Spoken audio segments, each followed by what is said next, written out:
Okay, Libra. Libra, welcome to Super Witty Saturdays. Welcome to your weekly reading that is also timeless. Libra, happy birthday. My friends, it's an honor to read for you. It's a privilege to read for you. And I'm here to read for your highest good and your highest outcome. So, thank you so much for being here. If you are returning, thank you so much for returning. I truly appreciate it. Those of you that are not here for the first time, those of you that are returning, if my messages are resonating, would you please hit the like button? Please. Please. Let me know that this is helping. Okay? I'm just going to say it directly. This is something I would request as an energy exchange. We are in your season, Libra, and it's about balance and give and take and those types of things. So I would appreciate the reciprocity of you hitting the like button so that I know that my messages are helping you in a certain way. Those of you who are here for the first time, go ahead and feel free to watch the whole video first if you'd like. I greatly appreciate it. And if I end up resonating with you, please consider subscribing. Okay? And again, happy birthday. Happy birthday to you. All right, let's get right into it, Libra. I think we're going to kick it off today with the Cosmic Tarot for our 3 cards, general energy. And then we'll be clarifying with something else. And then we'll get an outcome with something else. I don't really know yet. I have several decks in front of me here, so we're freestyling it like we have been. That's been working well. I like that. I don't like predetermining. I like to just go ahead and feel it out. So we're going to get into it right now, Libra. All right, let's get into it. We've got the 7 of Swords that we're kicking it off with. Okay. We have the Wheel of Fortune. All right. And we have the Sun. Brilliant.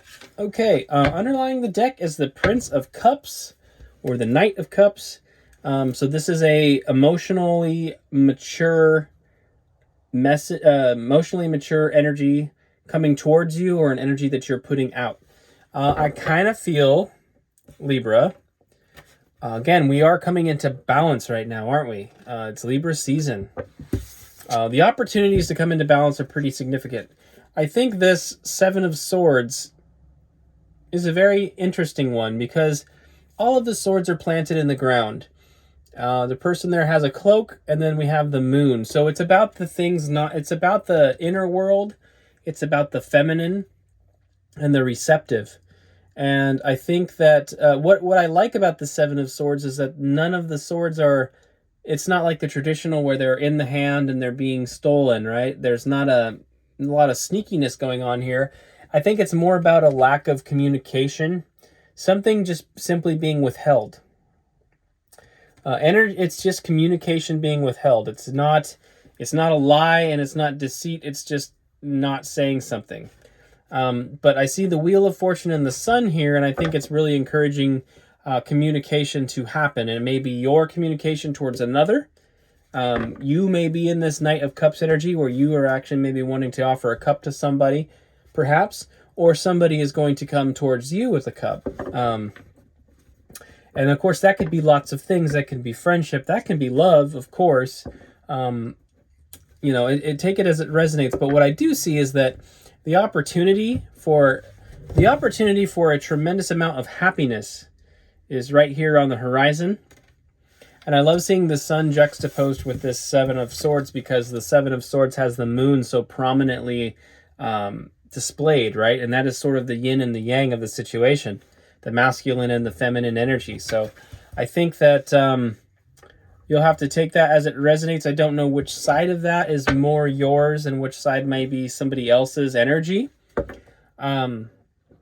It could be both. Libra, you may actually be coming into a balance within yourself. You may be offering yourself a cup in a way. And does that sound less fun and less sexy? Kind of. But I'll tell you this. When you do offer yourself that cup, it's like the as within, so without concept. I'll go so far as to call it a law, really. As within, so without. When you begin to love yourself, that's when other people come out of the woodwork and want to love you. Very true. Very, very true Hermetic principle that I'm living that experience right now. This year was one of those for me. I kicked off the spring with a large push for self-love, and lo and behold, I met somebody by total accident and happenstance, and we are very, very happy together. So it can happen. It can happen when you least expect it, Libra. So those of you that are single, I'm not going to say whether this is your own self-love or whether this is somebody else's love coming towards you, because the answer to that may be both. The answer probably should be both, frankly. Your self-love is more important than somebody else loving you, Libra. Always, all the time, 100% of the time. And if you want the external, you still got to do the internal. Okay. Cool pep talk. Thanks, Dad. Yeah, I know. Right. Builds character. Anyway, we're going to go ahead and clarify with the Magic Seer Tarot here, Libra. And we'll get a little more into this story and see what's going on. What does Libra need to know about the Seven of Swords? What does Libra need to know about the Seven of Swords? Okay. The one card that's upright, we're taking. The Magician flipped. The Magician wanted to come out so badly that it threw everything everywhere. So this is good. We got the Magician. This card is by itself. I'm taking this one. It's the Three of Swords. Okay? And then I'm going to get some more cards here. So this is way too many. I don't need all these. Okay. Magician and Three of Swords. It's learning how to make... I always say this about the Magician. Learning how to make lemonade out of lemons. The Magician has everything they need, but the key to it is realizing... is the internal realization that you have everything you need. It's not the material. It's not about the physical, like... I have everything I need, like I'm Rambo, gearing up to go raid the whatever, to go rescue the prisoner with like a fucking bazooka. Sorry, with a bazooka and and a machine gun and ninja stars and shit. It's not that. It's like, there's too many cards. It's literally your recognition of like your determination and your will. And your resourcefulness and your creativity. Okay, now we have one card that came out. Thank you. Thank you, Spirit. It is the World. The Magician, the Three of Swords, and the World.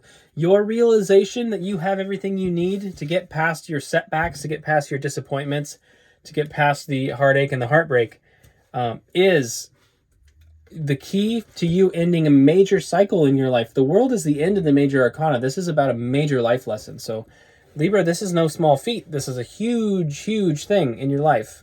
A major lesson. And as far as how many of those you go through in life, it's like, I would say, I kind of feel like with the major arcana, there's like a minimum. I'm 39. I'm partway through here, but it's like, I feel like 3 is the minimum. I'm on my second major turnover here, just starting a new thing. I'm on a brand new journey, but like I've got some time left potentially.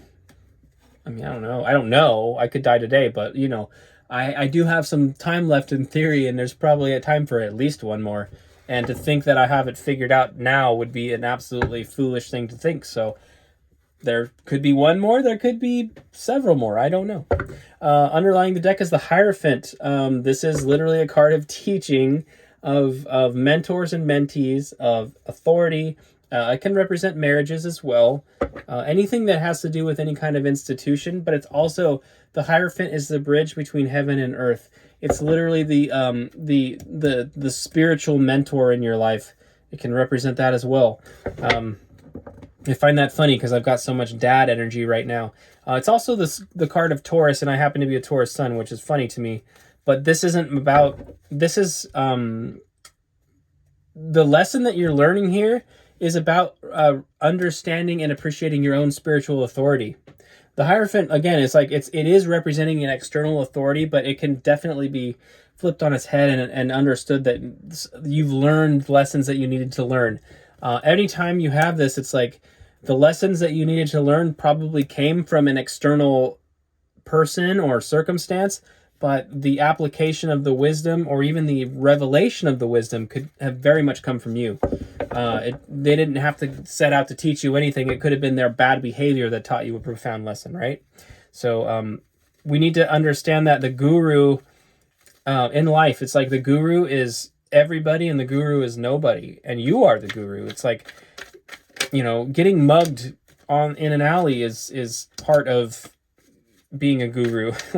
That's a guru. That's a facet of the divine. It was there for a reason. If you choose to take the path of the magician, you will start to see these things. Now, clarifying your Wheel of Fortune card, we have the Three of Pentacles. There is a project. There's something maybe to be collaborated in that's coming up. We have the Four of Cups. This is a stagnancy, and I was talking about this earlier with the idea that if you, as you're loving yourself, something's going to come out of left field and just surprise you, right? Especially those of you that are single. I like this because it's kind of like you're chilling here, and the Ace of Cups is coming up behind. There's a new thing coming in, a brand new thing coming in that you don't even see yet, right? It's going to catch you by surprise. And that could be somebody that you will be working with in a literal, the 3D sense of, with that Three of Pentacles. It's like there's something to do with business or a project or, or the whole collective thing, right? Because the Pentacles is anything. So it could be involving housing and health and family and work. It could mean anything within that scope of things. I feel like here, this new cup that's coming in, those two cards together are really interesting to me because it's saying like, you're sitting there. I feel like you've been working on yourself a lot and you're sort of, you're waiting there, and this thing that comes up behind you is literally this opportunity. And this person, I feel like if it's a new person coming into your life, they're just going to come up and just jump right in the trench with you, Like, they're just going to get right into it, like, right to work. Like, let's build something together. And I think that's awesome. I really do. There it is. Okay. That one. And then we have the High Priestess. This is your inner knowing, your intuition. The moon phases are represented here all around her.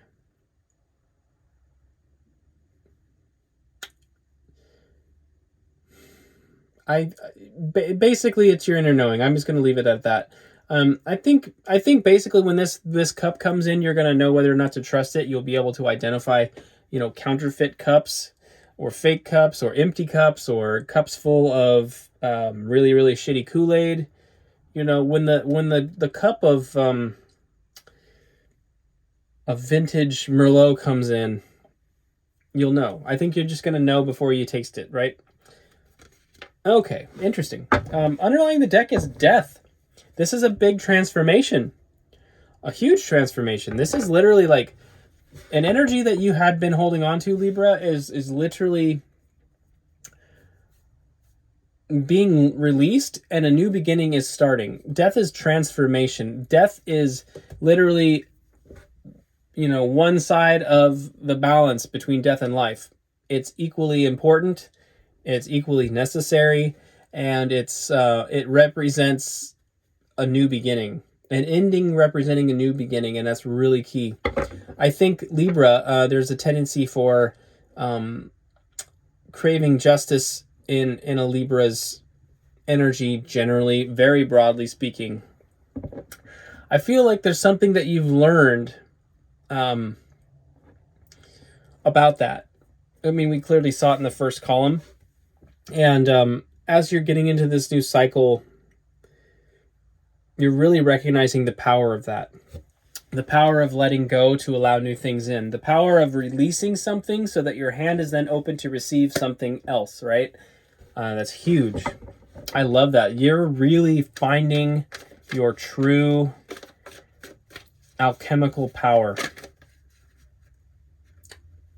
Oh, yeah. And as I was saying that, the Six of Swords came out, moving away from turbulence and stress and strife into calmer waters. You're really taking a chance on moving.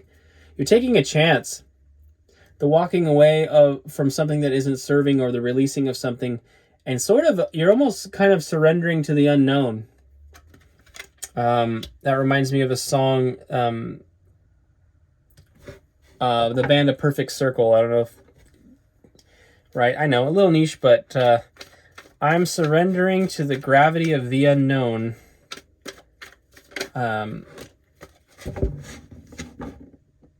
Catch me, feed me, something like that. Lift me up towards the sun.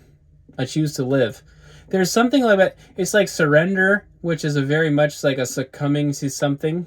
The gravity of the unknown is like literally like the vortex of our mortality, you know? And surrendering to it and then asking it to lift you towards the sun because you're choosing life.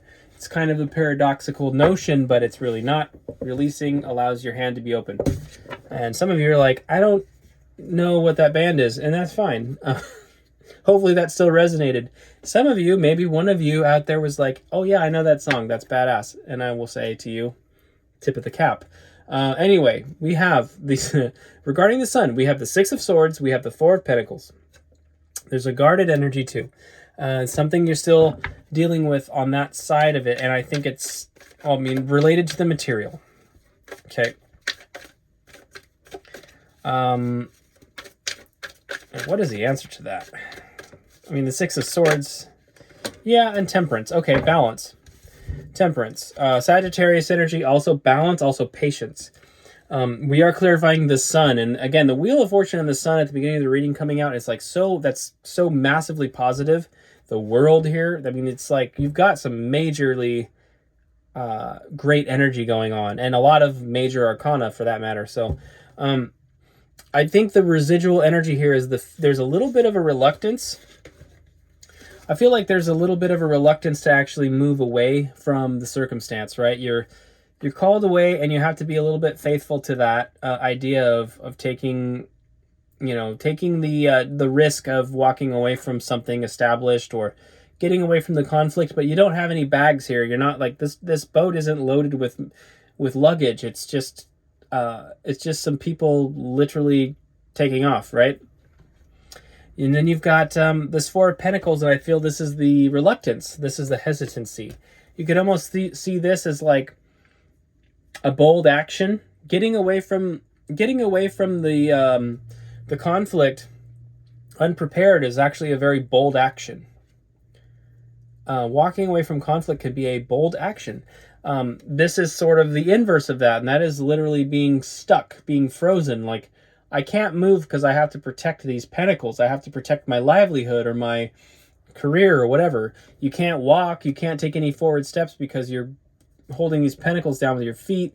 Your heart is guarded by a pentacle, which is like, and your solar plexus, which is literally the I am. The I am, the will center of your life, and the heart are both blocked. And then the mind, the third eye, the foresight, and the crown are blocked as well. And those two energies are very juxtaposed, and the solution here is balance. 1 foot in the water, 1 foot on the land.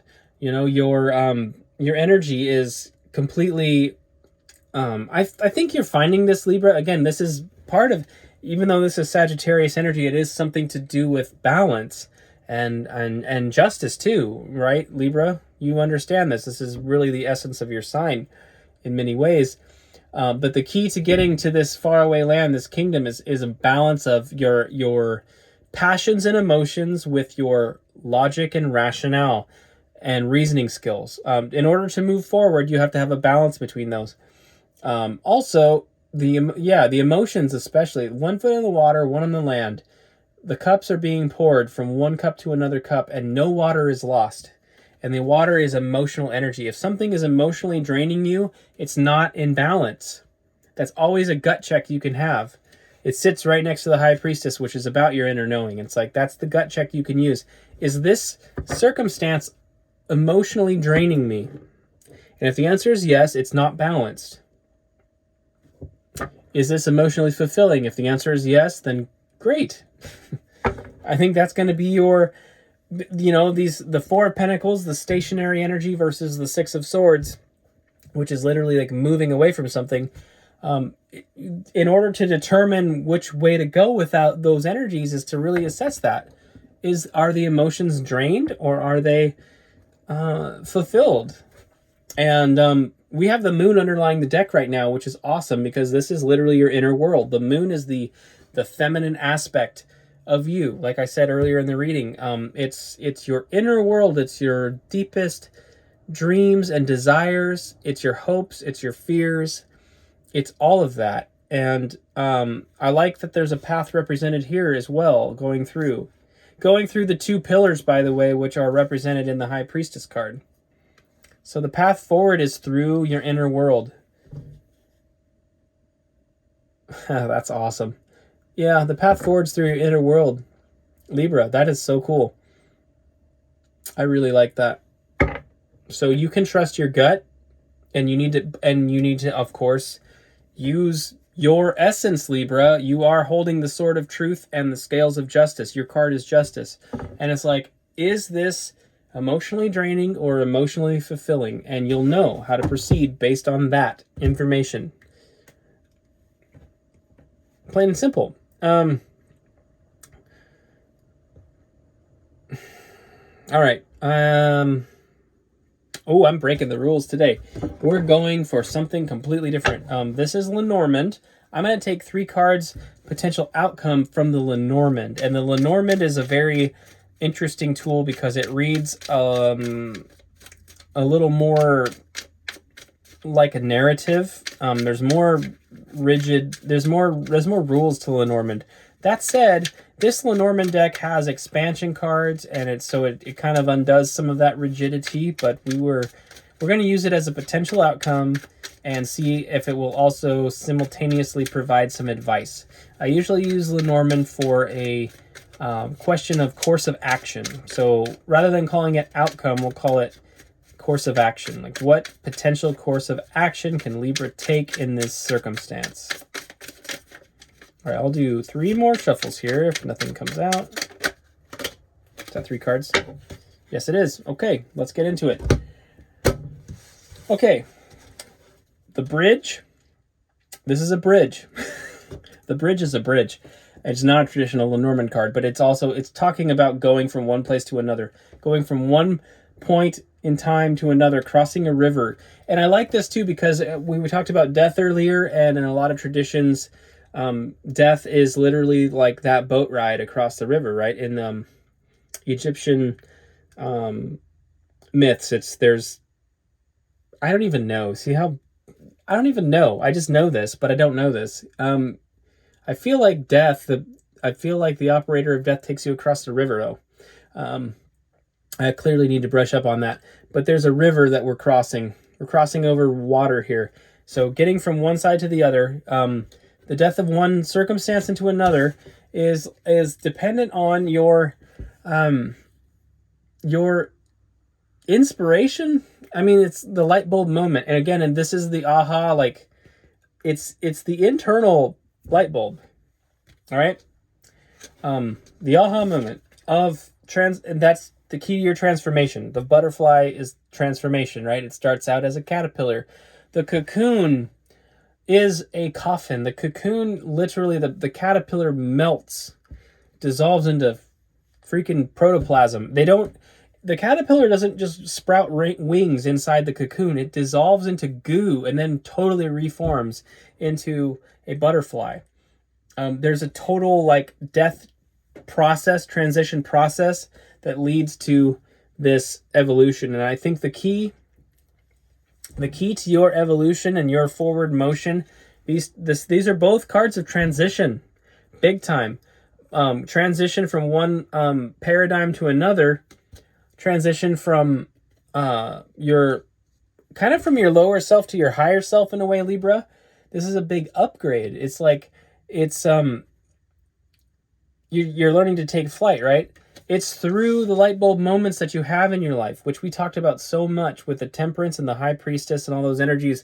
And the moon even, it's your internal world. You need to learn to trust your inner voice. You need to trust your inner voice very much. And this could also be about inspirations too. You could almost think of this as Ace of Wands in some ways, where it's like the light bulb moment is the big aha, and it's like something you might want to pursue or be about. But this is key to the whole thing. The light bulb is not plugged into anything, yet it's shining, right? It's an ethereal light bulb. Okay, Libra. Yeah, that's what I have for you, Libra. Thank you so much for being here. It was an honor. If this is your first time and you resonated with the video, please consider subscribing and liking the video, please.